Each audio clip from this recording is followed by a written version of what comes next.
এইটো ৰাভা, এয়া হ'ল বড়ো, এয়া হ'ল ৰাভা, আকৌ বড়ো, আৰু অলপ আগতে কোচ হ'ব, হয়নে নাই?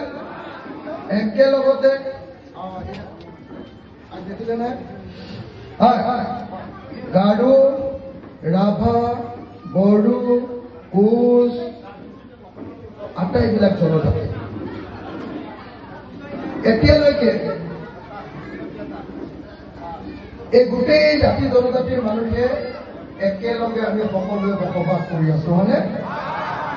হয়নে নহয়? হয়।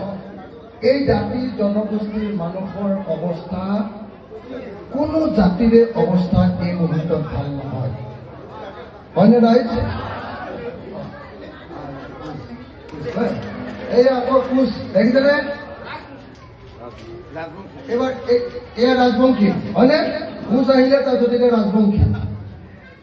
তো মই প্রথমতে কথাখিনি কবলৈ আরম্ভ কৰিছো। অলপ প্ৰথমতে মণিশঙ্কৰক চিনাকি কৰি দিব লাগিব জানো? মণিশঙ্কৰ মোৰ ভাই, ৰাজবংশী। মণিশঙ্কৰ মোৰ ভাই। মণিশঙ্কৰ গোটেই জীবন যেতিয়াৰ পৰা কি শিক্ষিত হৈছে, জনা শুনা হৈছে, তেতিয়াৰ পৰা মোৰ লগত আছে। জানেনে আপোনালোকে? জানেনে? মোক যেতিয়া ৩৬ বাৰ জেলত দিছে, তেতিয়াও মণিশঙ্কৰ মোৰ লগত আছে। জানেনে? হয়নে? তো সেই মণিশঙ্কৰ ভাই, মোৰ নিজৰ ভাই, মোৰ আপোন ভাই, মই আজি আপোনালোকৰ হাতত তুলি দিবলৈ আহিছো। মোৰ আপোন ভাইটোৰ কাৰণে মই আপোনালোকৰ পৰা এটা ভোট বিচাৰি আহিছো।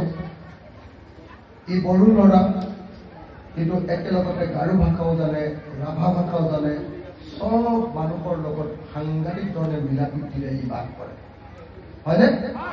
ক'বলৈ গ'লে এই বড়ো ল'ৰাটো সকলো জাতিৰ মিলনৰ সমন্বয়ৰ ই প্ৰতীক, ই সকলোৰে প্ৰতীক।